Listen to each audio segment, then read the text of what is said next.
Halo guys, bertemu kembali dengan Om Bin.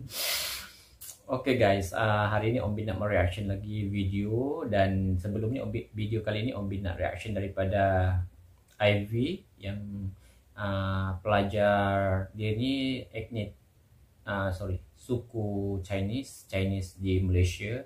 Rasanya dia duduk dekat Pulau Pinang kot. Sorry kalau Om Bin salah.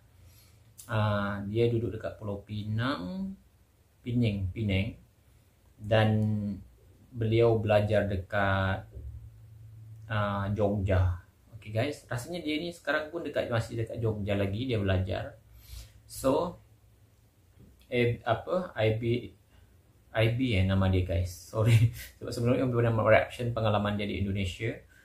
Dan so macam sekali lagi Om Bin nak mereaction video dia. Sorry IB, nanti saya guna you punya video untuk Om Bin reaction, untuk kita sama-sama kongsi macam mana. Sebab mungkin IB ni dia ada pengalaman guys di Indonesia lebih lama, mungkin dah bertahun-tahun dia belajar dekat Jogja. So macam Om Bin hari tu dulu ke Jakarta, Om Bin cuma berapa hari je, Om Bin tak berapa lama, 2 minggu kot.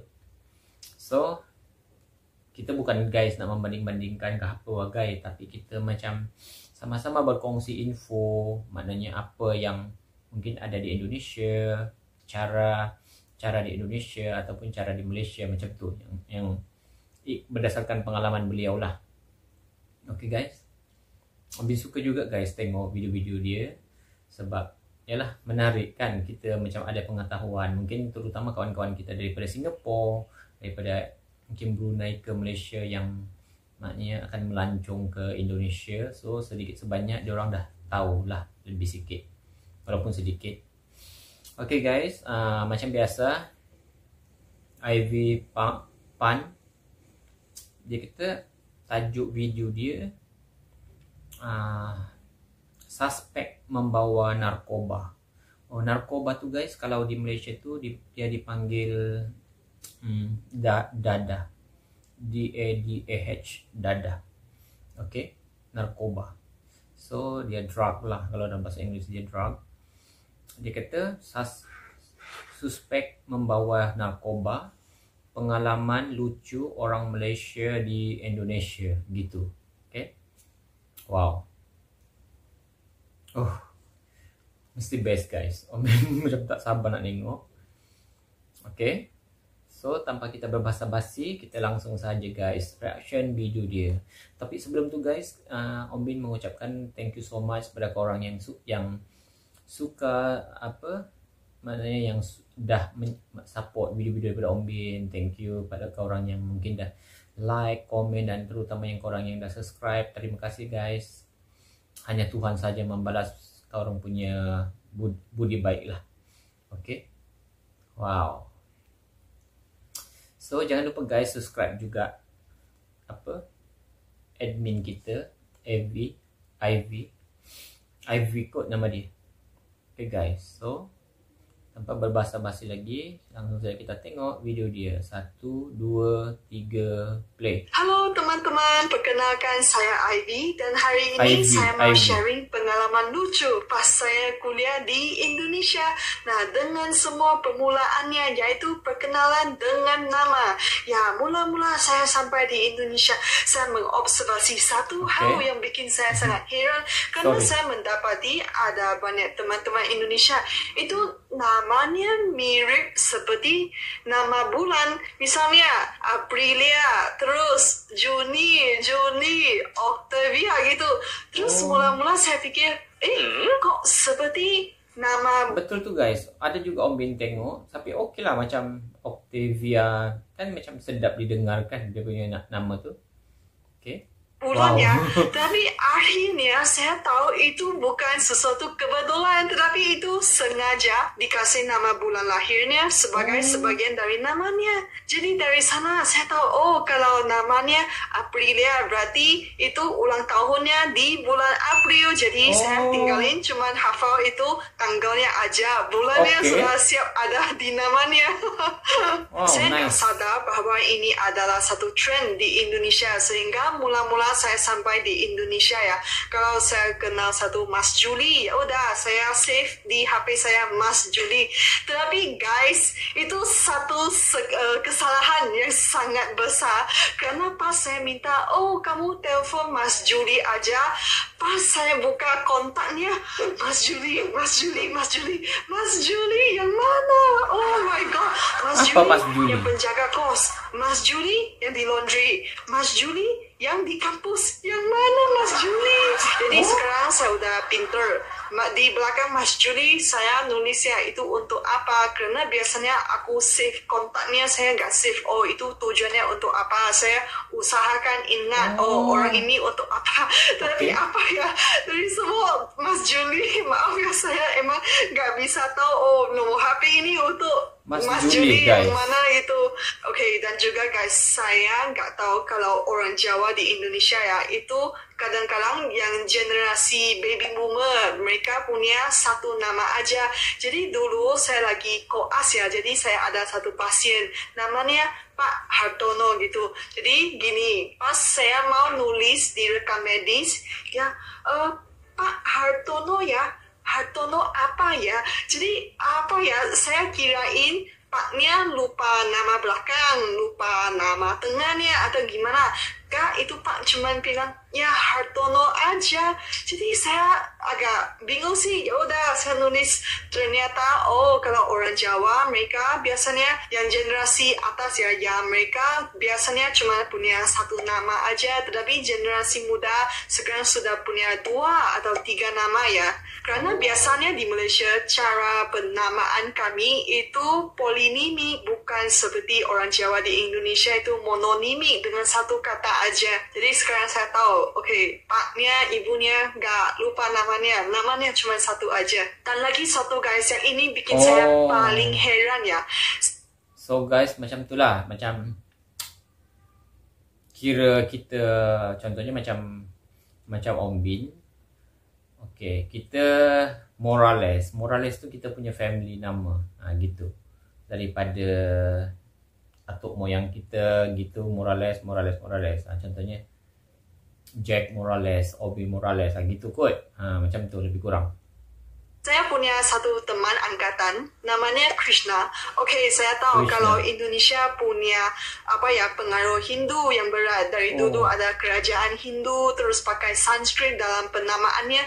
Tetapi yang saya heran itu Krishna itu bersuku Tionghoa, tetapi Kristian. Karena kalau Krishna di Malaysia itu pasti orang India, terus dia Hindu gitu. Karena betul Krishna kan itu dewa ya. Jadi saya pikir Krishna orang Tionghoa Kristian.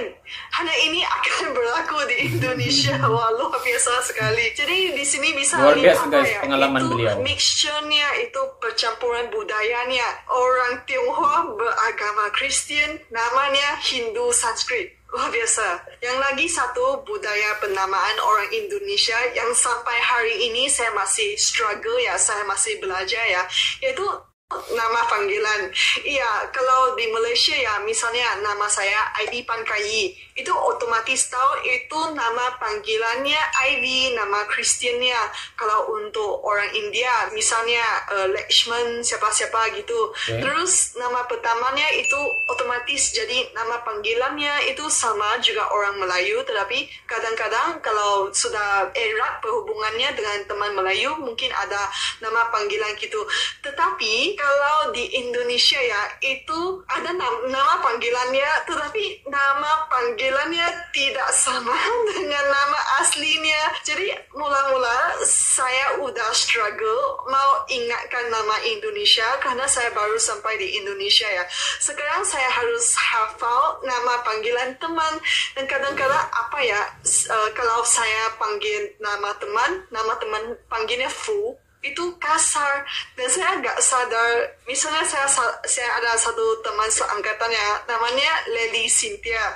Terus dulu saya panggilnya Cynthia, ternyata dia nggak mau dipanggil Cynthia, panggilnya Lely, dan dia ada nama panggilannya Lele. Jadi saya harus ingat. Jadi bayangkan ya, saya satu angkatan 144 orang, saya ingatnya nama full mereka, terus saya harus ingat nama panggilan mereka yang tidak terdapat dalam nama full mereka gitu. Misalnya saya Ivy kan, itu biasanya teman saya panggil saya V.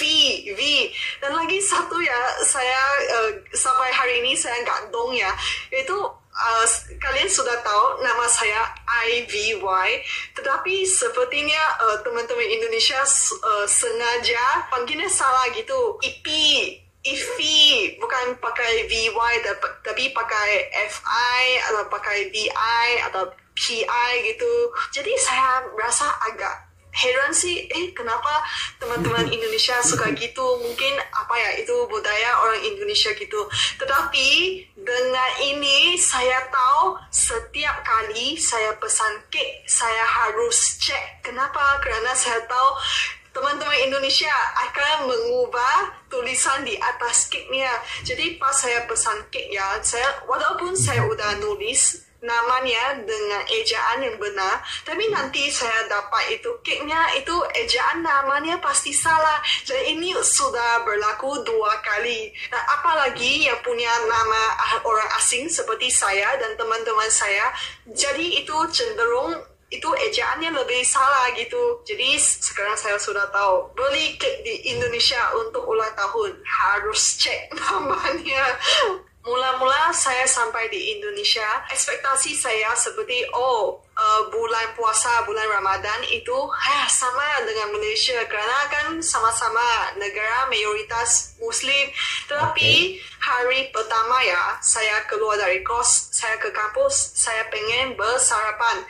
Tapi saya lihat toko favorite saya, nasi balap puyung, itu kayaknya tutup. Jadi saya ada sedikit kecewa karena kalau saya makan, saya biasa makan di toko bukan toko, restoran yang sama. Dan tapi pas saya menyetir udah lewat sedikit, saya lihat di dalam kayaknya ada orang lagi makan. Terus apa ini buka atau tidak? Jadi saya lihat ternyata buka, tapi itu restorannya ditutup separuh. Karena di Malaysia kalau bulan Ramadan itu restorannya nggak tutup separuh, walaupun itu restoran orang Muslim atau restoran bukan Muslim. Bahkan KFC, McDonald juga itu nggak tutup separuh, tetapi kalau di Indonesia itu tutup separuh. Jadi mula-mula saya sebagai orang asing, saya nggak tahu, saya kirain saya mau cari makanan di mana. Sekarang saya tahu itu kayaknya tutup separuh dengan kain, atau pintunya tutup separuh sebagai tanda hormat gitu ya. Jadi itu teman-teman saya apabila mereka mau berwisata ke Indonesia dan itu bulan puasa, mereka lagi risau nggak ada makanan atau gimana. Terus saya bilang ada, cuman itu restoran tutup separuh. Itu pasti ada karena itu kalau berpuasa bukan setiap orang yang berpuasa. Jadi kalian masih bisa wisata ke Indonesia. Dan sampai sini teman-teman pasti penasaran apakah saya pernah berpuasa. Gimana ya, saya pernah coba ikut berpuasa pas saya di Indonesia, karena kan kalian pasti tahu itu libur semester biasanya di bulan puasa gitu. Jadi saya pas itu, saya nggak balik ke Malaysia, tetapi setiap hari saya main kartu dengan teman-teman saya. Main sampai jam 4. Kita pergi sahur. Walaupun saya non-Muslim, kami non-Muslim, tapi kami juga ikut. Kayaknya satu trend gitu.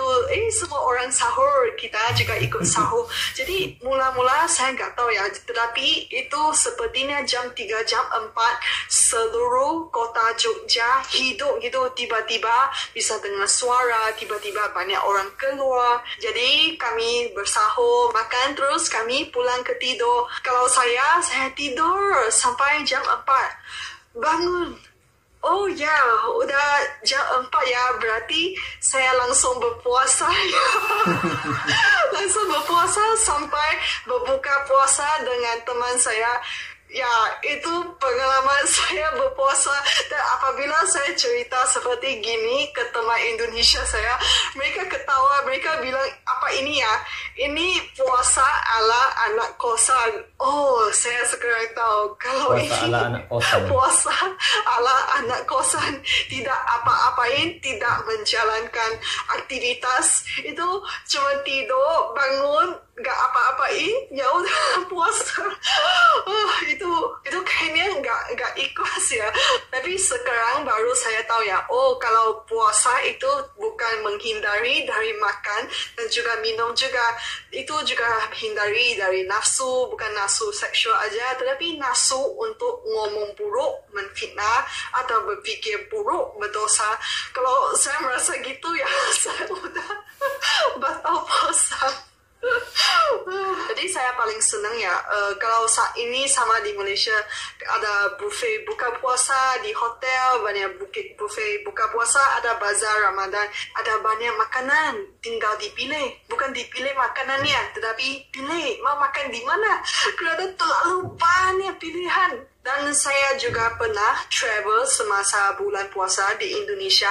Pas itu saya lagi naik kereta api dari Malang ke Jogja, dan apabila mendekati jam sore, saya dikasih satu nasi box dan saya pikir, kapan saya pesan nasi sih?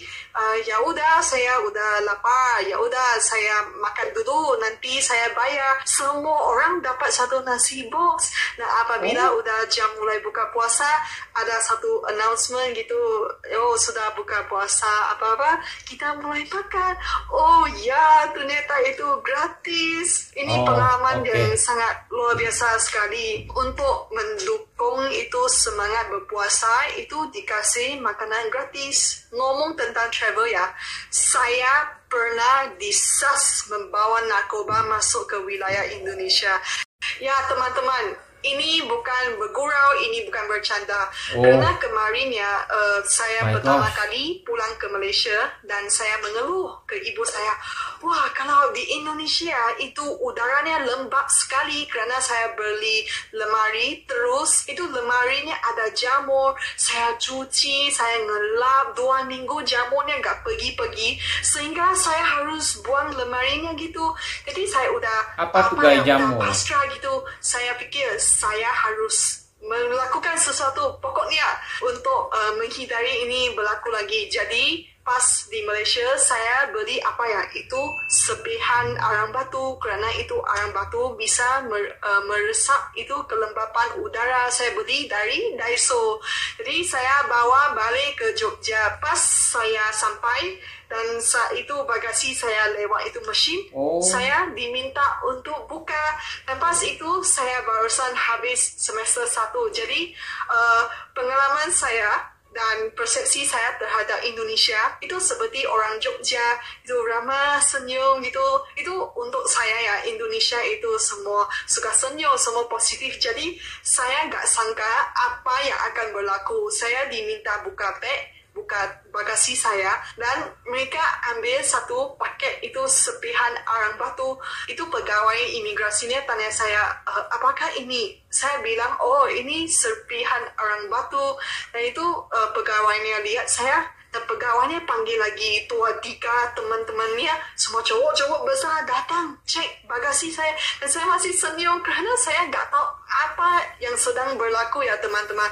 Jadi itu pegawainya minta saya potong buka itu paket, dan saya bilang oh ya udah buka aja, kerana saya emang nggak ada yang mau disembunyikan. Jadi ya udah apa-apa aja, yang penting lancarkan prosesnya. Dan selepas 10 menit mereka merasa tidak ada apa-apa walaupun sudah membawa arang batu saya, dan saya dilepaskan. Dan saya nggak tahu sehingga 2 tahun baru saya sadar itu kerana kalau Indonesia itu crackdown dalam narkoba itu sangat ketat, itu sangat waspada terhadap narkoba. Ternyata saya disuspek membawa narkoba mau masuk ke Indonesia. Jadi mula-mula itu perasaan saya merasa ya udah pegawainya mau cek apa yang cek, ya udah itu mau cek gimana mau cek, karena saya emang gak melakukan apa kesalahan, saya gak usah takut, gak mungkin cek tiba ada kan.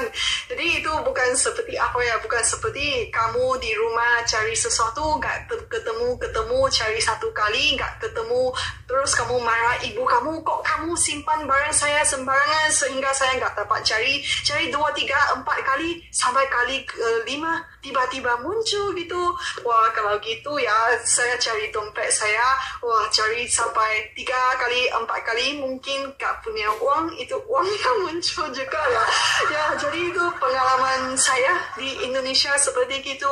Jadi sekarang ya kalau saya punya adik tingkatan baru dari luar negeri, bahkan teman Tiongkok saya ya yang kuliah di Jogja, saya bilang ke dia gini, kamu sampai ke Indonesia ada 2 perkara kamu jangan sesekali lakukan. Kamu mau bermain-main dengan cowok Indonesia, oke ya udah itu terserah kamu lah. Tetapi kalau kamu di Indonesia jangan bunuh orang dan jangan sentuh narkoba, teman-teman, jangan sesekali. Karena kalau kamu berbuat 2 hal itu ya, Tuhan tidak dapat menyelamatkan kamu, Dewa Dewi tidak dapat menyelamatkan kamu.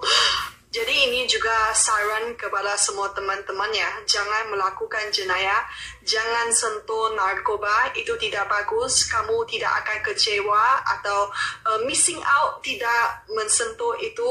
Apabila ada orang bilang, oh kok kamu gak nyoba-nyoba, itu seperti apa ya, gak nyoba seperti kamu akan kecewa, kamu miss out on life, kehidupan kamu gak sempurna. Saya pengen bilang ya, kenapa kamu gak coba potong tangan kamu, coba aja, siapa tahu itu enak ya. Jadi saran kepada teman-teman, jangan melakukan jenayah, jangan sentuh narkoba kalau tangan lagi gatal, sentuh bulu kucing yang lembut itu lebih selesa. Mula-mula saya sampai di Jogja, saya sangat kagum dengan UGM karena saya lihat di satpamnya itu pak-pak polisi. Oh, ternyata mas-mas pak-pak polisi yang jagain UGM. Saya merasa, wah keren sekali, itu bukan pak satpam biasa. Tetapi selepas 2-3 bulan saya di Indonesia, saya merasa di mana polisinya kok nggak ketemu gitu. Itu apakah polisi cuman terbatas di satpam aja? Ternyata suatu hari saya lihat satu billboard, itu ada polisi sama polwan itu gini mengucapkan masyarakat supaya hati-hati di jalan gitu. Baru saya dong, oke, kalau polisi di Indonesia ya, itu uniformnya warna coklat, warna brown. Jadi saya nggak tahu, oh ternyata itu polisinya. Saya kirain itu siapa itu. Tetapi kalau satpam di UGM kan pakainya navy blue, jadi saya kirain itu polisi. Kalau di Malaysia kami polisinya pakai navy blue, jadi saya nggak sadar, oh polisi di Indonesia pakainya warna coklat, ternyata itu polisi. Oh no. Oh macam tu guys. Jadi guys, itu pentingnya berwisata ke luar negeri supaya kamu tahu, supaya kamu membuka wawasan bahwa itu warna uniform polisi gak cuma biru, gak cuma coklat, bahkan ada hitam, putih, hijau, dan merah. Dan saya juga mendapati scout dan juga itu mas-mas tentera dari akademi militer ya. Mereka juga uniformnya warna coklat, karena kalau scout di Malaysia itu uniformnya warna abu. Terus itu tentera di Malaysia uniformnya warna hijau. Jadi sampai sini teman-teman, terima kasih sudah mendengar cerita saya. Kalau kalian minat tentang Indonesia atau pengen tahu lagi pengalaman orang asing di Indonesia kayak gimana, culture shocknya, itu bisa subscribe ke saya, follow saya. Nanti ke depan saya akan sharing lagi banyak pengalaman lucu saya di Indonesia. Sampai sini, terima kasih dan sampai jumpa lagi. So itu dia guys, pengalaman Ivy dekat maknanya pengalaman dia, beberapa pengalaman dia, beberapa bahagian lah pengalaman dia. Wow, panjang guys juga pengalaman dia tu. Oh my gosh. Okay, so yang pasal narkoba tadi tu guys, sebenarnya Ombi pun ada pengalaman juga guys. Macam ni guys, Ombi daripada Hong Kong rasanya yang first time Om Bin pergi Hong Kong tahun 2013. Om Bin pergi Hong Kong first kali, pertama kali pengalaman Om Bin ke Hong Kong tahun 2013 bulan April. Okay. Om Bin daripada Hong Kong, Om Bin nak pergi Guangzhou. Okay, dari Om Bin nak naik train laju. Train lah ya, macam kalau di Indonesia tu mungkin yang Jakarta Bandung, kereta cepat Jakarta Bandung. Om Bin naik tu guys.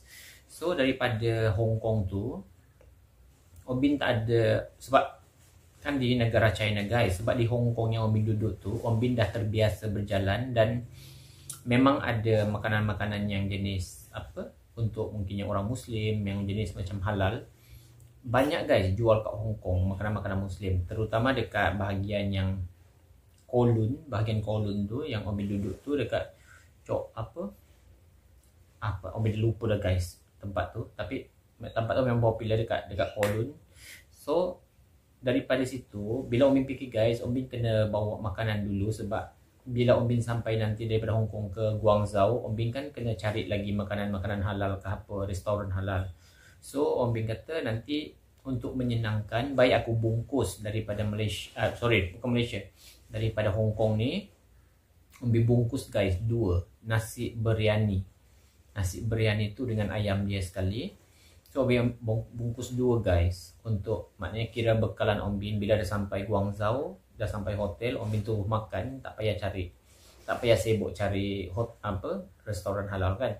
So bila Om Bin dah sampai guys daripada Hong Kong tu, dah sampai dekat naik kereta api kan, dah sampai dekat Guangzhou punya station tu. So macam biasa guys, di China ni semua, kalau kita nak masuk mana-mana ke shopping mall ke, nak masuk subway ke semua barang dia macam kat pesawat tu guys, dia akan scan gitu semua.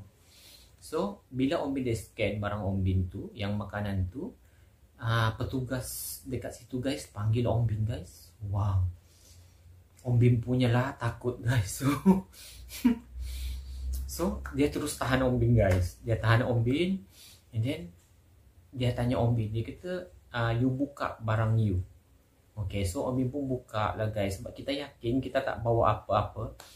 Tapi sebelum tu Om Bin risau juga guys, sebab takut yalah, kadang tu kan orang-orang jahat ni kan mungkin dia selit masukkan dalam barang kita kan.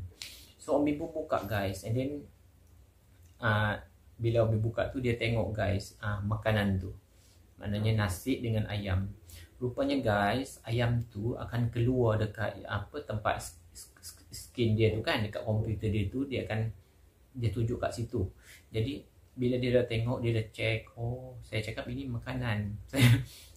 Om Bin beritahu lah, nanti kalau dah sampai Guangzhou nanti senang, tak payah cari lagi, makan terus kat hotel, sebab kan kita lapar. Sebab berapa jam tak? 2 jam ke berapa guys perjalanan dia, ke macam tu lah. Om Bin dah lupa sangat, 2 jam ke 3 jam ya perjalanan dia. Sebenarnya Bendala tu jauh, tapi disebabkan yang Om Bin naik tu laju, so itu yang sekejap je. Okay, then bila dia tengok ayam dengan nasi, so dia lepaskan Om Bin guys. Oh, Om Bin memang takut. So sejak daripada tu, kira pengalaman Om Bin, memang jangan guys kita bawa lagi macam makanan macam tu kan, daging ke boleh kita bawa, tapi kita kena laluilah proses macam tu, macam leceh guys. Om Bin sebenarnya guys tak suka. Om Bin kalau boleh lepas daripada tu saja, terus keluar gitu, tak ada gangguan apa-apa.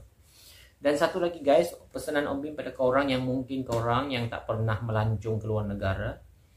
Sebelum ni guys, ini pengalaman Om Bin.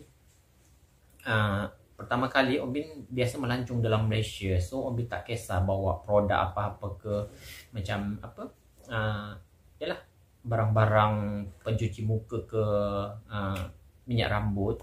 So Om Bin bawa je guys. So pada first time Om Bin ke Thailand, masa tu, so Om Bin bawa lah guys, sebab kita dengan tak ada pengalaman, tak ada apa, tak ada rujukan, tak ada kawan-kawan bercerita.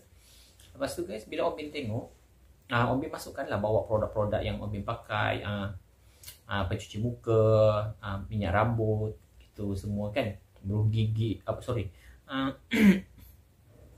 odol, ubat gigi kalau di Malaysia. So guys, rupanya guys, dia tak boleh lebih 100 ml. So barang-barang yang Om Bin bawa tu guys, sabun mandi, semua yang jenis krim punya, semua dia ambil. So guys, tak boleh lebih, maknanya kena bawah 100 ml. Maknanya botol tu kena bawah 100 ml kalau melibatkan keluar negara. So Om Bin sedih guys, sebab Om Bin punya shampoo rambut semua maknanya diorang terpaksa ditinggalkan dekat airport. Macam tu guys. So Om Bin terlalu sedih. So pada korang yang mungkin tak pernah macam tu, so jangan bawa guys barang-barang ataupun alat-alat kosmetik yang bawah yang atas, yang besar ataupun atas daripada 100 ml. So kena 100 ml ke bawah baru maknanya kita dilepaskan. Tapi yang selebihnya tu akan diambil oleh inilah, mungkin dia akan buang. Macam tu guys pengalaman Om Bin. So itu saja guys, thank you so much. Jangan lupa guys untuk sentiasa support video-video daripada Om Bin dah. Thank you.